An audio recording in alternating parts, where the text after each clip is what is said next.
Bonjour à toutes et à tous, et particulièrement aux supporters du FC Barcelone. Et oui, les amis, supporters du FC Barcelone, nous y sommes. Après 4 ans de frustration, 4 ans où on n'avait plus atteint les quarts de finale, nous y sommes enfin. Et oui, c'est une bonne opération, les gars. C'est une bonne opération. Quand on se rend compte de l'effectif qu'on a actuellement, qui n'est pas un effectif taillé pour l'Europe. Ce n'est pas un effectif taillé pour l'Europe. Et avec les blessures de De Jong et Pedri, sincèrement, je dis chapeau au FC Barcelone. Nous y sommes enfin. Il faut qu'on puisse prendre le temps de savourer cette qualification. Et pourquoi? Parce que sur le plan financier, vous savez bien que le FC Barcelone, notre équipe, en a bien besoin. Eh bien, comprenez que la qualification du FC Barcelone en Ligue des Champions déjà, donc de la phase de groupe jusqu'à sa qualification en quart de finale, le FC Barcelone a engrangé près de 47 millions d'euros, les amis.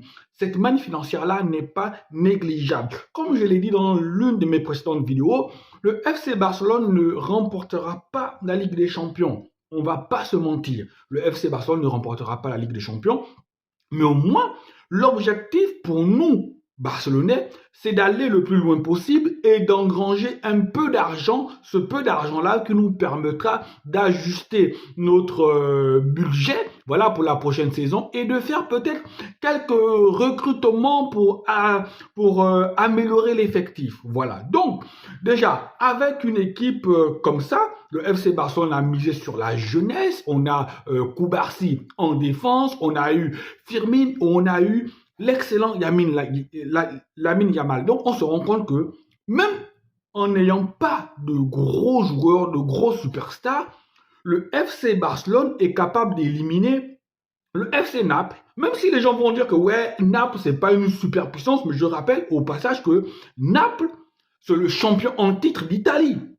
Naples est hautement supérieur à une équipe comme par exemple la Real Sociedad. Donc, ce n'est pas un petit exploit que le FC Barcelone a réalisé aujourd'hui. Maintenant, si on veut rentrer dans le match en lui-même, eh bien, je suis un peu dessus. Dessus pourquoi? Parce que le FC Barcelone a cette facilité-là à se rendre le match facile. Parce qu'on a vu, les premières minutes jusqu'à la 19e, 20e minute, le FC Barcelone était en maîtrise totale. 2 buts, but de Firmin et le but de Joao Cancelo, le FC Barcelone était en maîtrise totale. Et c'est ce FC Barcelone-là qu'on aime. C'est ce FC Barcelone-là qu'on a envie de voir à tous les matchs. Mais malheureusement, vous l'avez compris, ce n'est plus possible. Et lorsque Naples s'est réveillé, lorsque Naples a un peu accéléré, on a encaissé ce but-là qui nous a mis dans une situation où on ne savait plus s'il fallait attaquer ou il fallait défendre, il fallait préserver le score. On a été en difficulté.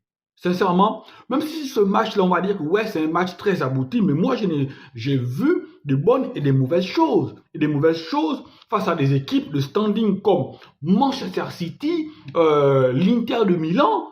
Ah, ça va pas pardonner, hein. Ça va pas pardonner parce que le but que le FC Barcelone prend, sincèrement, c'est un but qui, à lui seul, résume les problèmes défensifs que nous avons dans cette équipe-là. C'est à lui seul résume tous les problèmes défensifs que nous avons dans cette équipe-là. Mais personnellement, je ne veux pas faire la fine bouche. Je suis content du jeune Koubarsi. Koubarsi qui est en train de monter en puissance pour un jeune de 17 ans. Faire le match qu'il a fait face à un Osimhen.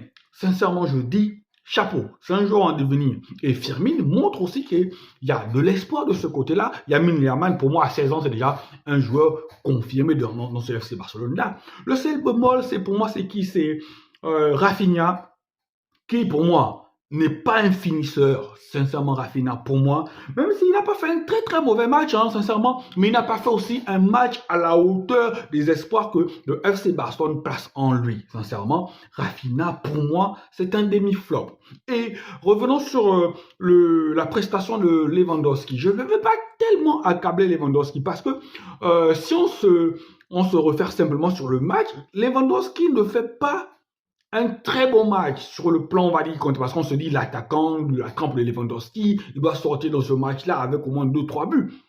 Et il n'a pas vraiment touché beaucoup de ballons. Et le plus souvent, on se demande si Lewandowski est compatible avec le jeu du FC Barcelone. Beaucoup de gens se posent la question là en Catalogne. Mais quand on regarde bien les deux buts du FC Barcelone, les deux premiers buts du FC Barcelone, eh bien, Lamine Yamal et Rafinha se servent des espaces de Lewandowski. Parce que, qu'on le veut ou non, dans l'inconscience collective des défenseurs dans le monde du football, eh bien, Lewandowski, c'est un tueur né. C'est un requin blanc, c'est un assassin devant le but.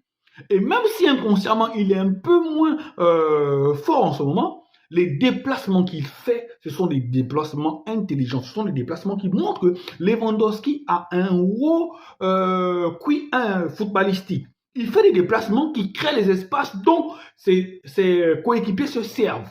Donc, le match de Lewandowski n'est pas tellement catastrophique que ça. Parce que il faut avoir la capacité de faire des appels qui vont permettre à ce qu'on vous donne le ballon et des appels aussi qui vont permettre à créer de l'espace. Et dans ce match-là, Lewandowski, sur les deux buts, a fait plusieurs appels qui servaient à créer l'espace pour faciliter le travail de ses coéquipiers. Et après, quand il a fallu mettre ce but, il a fait l'appel qui permettrait à Sergio Roberto de lui donner le ballon pour marquer le but. Alors, je pense que là, à ce niveau-là, maintenant, le FC Barcelone va rentrer dans ce qu'on appelle l'Armageddon. Parce que l'Armageddon, c'est là où les superpuissances vont s'affronter. Tu auras le Manchester City, le Real de Madrid, du PSG, du Bayern de Munich, de l'Inter de Milan et peut-être aussi du Dortmund et tout. Si on tombe encore sur Dortmund, mon souhait, c'est que l'on tombe sur une équipe comme Dortmund.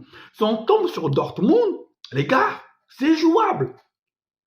Ça va dépendre, en fait, la participation du FC Barcelone en demi-finale dépendra de notre tirage au sort. Si les dieux du football sont favorables avec nous et qu'on tombe sur Dortmund, ou bien le PSV Eindhoven, si elle arrive à se débarrasser de Dortmund, si on tombe sur Dortmund, eh bien, je vous jure que le FC Barcelone peut aller en demi-finale.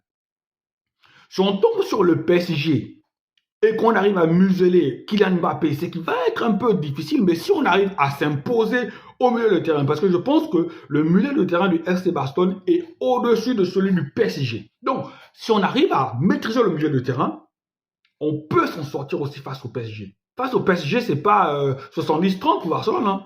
Ça peut être 50-50, et ça va être à l'équipe que vous avez. Donc, face au PSG, face à Dortmund, le FC Barcelone peut s'en sortir. Je pèse mes mots et je sais ce que je dis. Le FC Barcelone peut s'en sortir face au PSG, face à Dortmund. Face au Bayern, même si ce n'est pas un grand Bayern, mais avec Harry Kane, on a le FC Barcelone encore ce traumatisme-là face au Bayern. Donc face au Bayern, on a nos chances, mais je peur encore qu'on se prenne une rouste.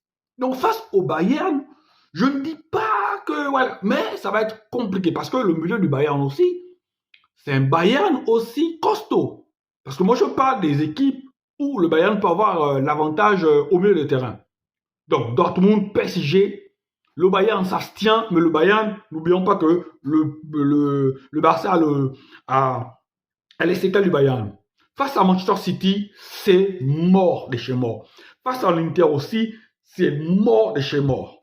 Donc, je pense que le FC Barcelone doit, pour se arriver en demi-finale, avoir un tirage favorable. Et lorsqu'on arrive au niveau des demi-finales, eh bien là, tout peut arriver, hein, les amis. Alors, amis barcelonais, réjouissons-nous. Le match n'était pas parfait, mais avec une équipe de mineurs comme ça, parce que ceux qui ont tenu la baraka, ce sont les jeunes, les mineurs, le centre de formation, eh bien, nous sommes bien contents de nous retrouver en quart de finale et de continuer à engranger un peu d'argent. Alors, amis barcelonais, dites-moi ce que vous avez pensé du match de notre équipe de cœur. Le FC Barcelone, c'est notre équipe, on ne va jamais la lâcher. Allez, ciao, ciao.